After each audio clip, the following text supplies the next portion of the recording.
A few months ago, Michael Klinsmann did what entrepreneurs are supposed to do and took a risk. He sunk the nest egg he'd built from his two successful bars, Bar PM and Local Bar and Grill, into a third establishment, Atomic Lounge and Pizza Kitchen. For 13 years, he served the city of Lubbock and particularly the college students from nearby Texas Tech University. A tech graduate himself, Klinsmann met his wife, Paige, at school in Lubbock. Michael and Paige built their establishments, clientele, and relationships from the ground up. But since the pandemic reached stateside, the Klinsmanns enterprises stand on the verge of collapse. Between March 19th and April 6th, 20% of Texas bar and restaurant owners say they have been forced to shutter their doors for good. For good.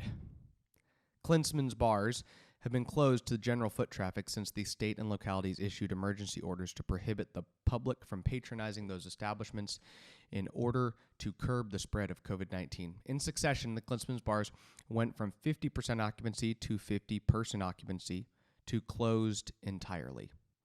When officials allowed food retailers to operate to-go services, Klinsmann reconfigured his operations to work within that stipulation. Some customers were better than none, and he was bringing in enough money to make ends meet. But when the governor allowed restaurants, classified those as at least 51% of their revenues coming from food, to open at 25% capacity, Klinsmann saw his revenues decline 80%.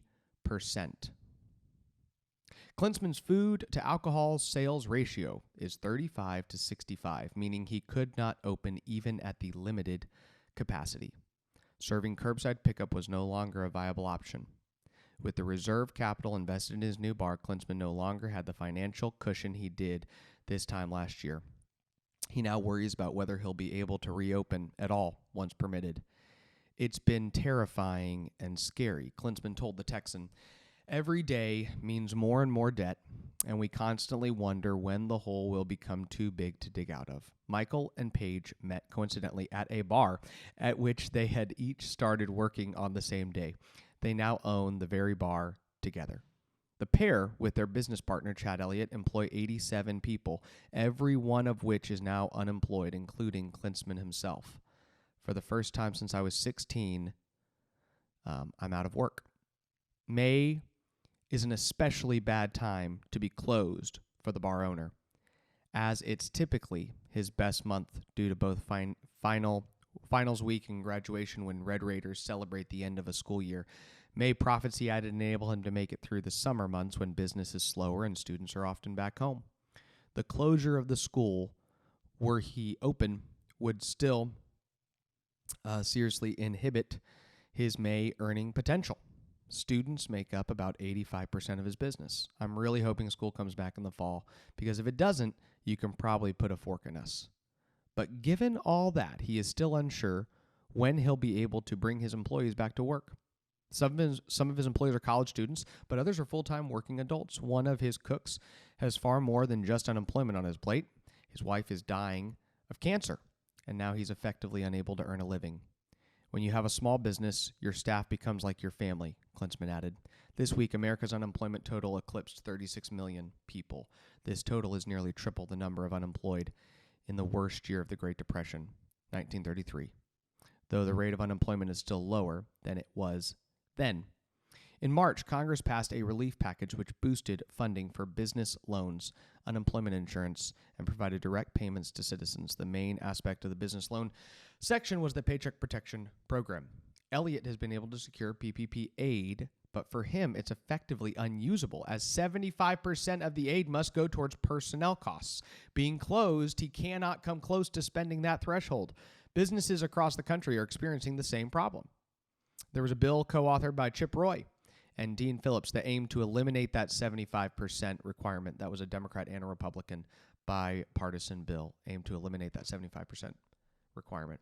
To date, Governor Abbott has not included bars in the timeline he has sketched out for Texas's reopening. I fully believe the closures are an overreach, Klinsmann said, echoing the sentiment of growing number of Texans, including Dallas salon owner Shelley Luther, who was jailed for opening her business in violation to a temporary restraining order from the county.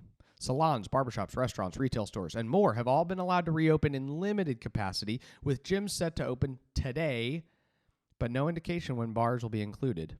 has been given. Klinsmann said, if you just give us a timeline, we could at least begin planning. But right now, there's nothing.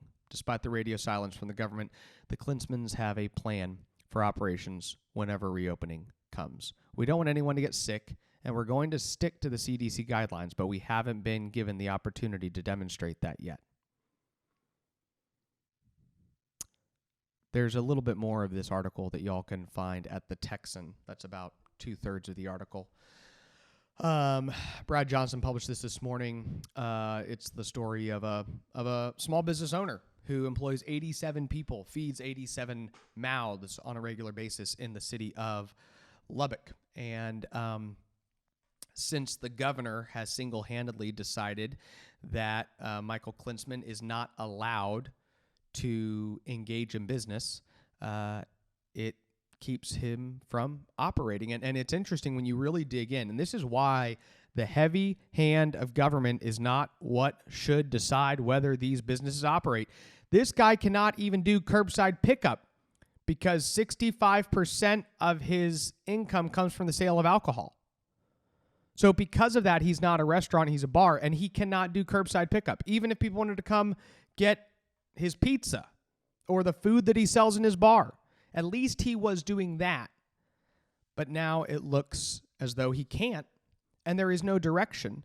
Now, part of you probably thinks that, oh man, I just wish the governor would give this guy some direction and tell him he can open, or tell him that the governor will let him open in a couple weeks. But I hope that part of you just says, this is why the governor should not decide whether Michael Klinsmann opens or not.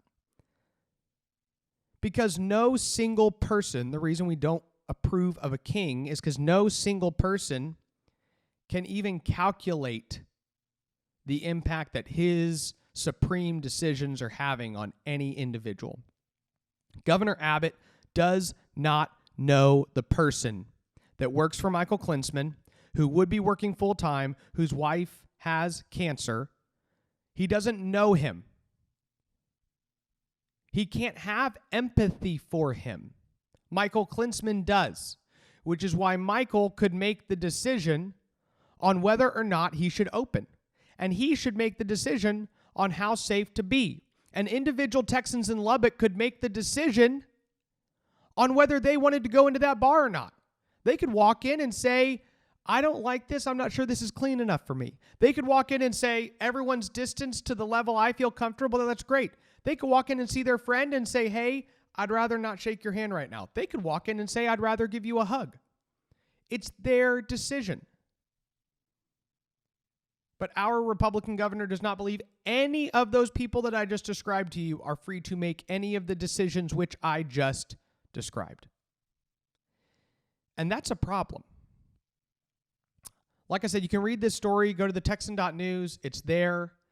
There's other things that have happened this week, but of course, with coronavirus, it just seems to more often than not kind of consume our day. I do appreciate this story that the Texan wrote because I think it's different than everything out there getting written to really tell the story of a business owner and his employees and the impact that our governor's heavy hand is having on his entire way of making a living. Please consider going and reading that story. Share it. I'll post it on Facebook as well, so you can share it from there.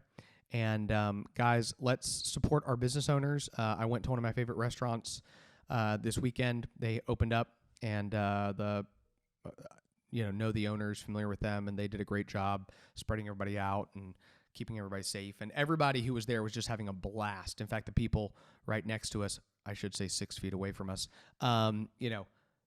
we started talking, and they said, I don't know if we're supposed to talk during these rules. Think about that. They're like, are we allowed to talk to people next to us? Can we even do that? And so anyways, it's a strange world we live in, but that is the world that our governor has seen fit to put us in. And we are all under his rule until he decides that freedom is something that Texans should be able to enjoy. And the freedom to take risks is also included. The freedom to fail is needed in order to have the freedom to succeed. But we will see what the next several months bring. If you are one of those Texans who feel that way, you should be attending an Open Texas rally. You should be reaching out to your local Republican or conservative clubs and saying, hey, how can I get involved? What can I do? By the way, what are we doing to send the governor a message? You should email the governor and lieutenant governor and Speaker of the House and your state representative and your state senator and tell them, open Texas up. Email them this story, this Lubbock bar owner, and say, what the heck are you doing for these people? Tell the governor that it's not his decision to make, that he doesn't get to rule over these people's lives. And the sooner he realizes that, the better off Texas will be. God bless you. God bless Texas. Have a great week. Thank you so much for watching this video through in its entirety. If you're somebody who's been following on with the conversations and the commentary that we've been producing here, we're going to ask you to do a couple quick things. Go to lukemacias.com. You can give us your email and sign up. We will email you new content, commentary, conversations as we produce it. Also, you can, if you're on Facebook or YouTube, you can like our page, follow our page, or subscribe to our YouTube channel. This will just continue to ensure that when we produce content, it gets to you more easily. Thank you so much for continuing to support the conversations we're producing. God bless you. God bless Texas.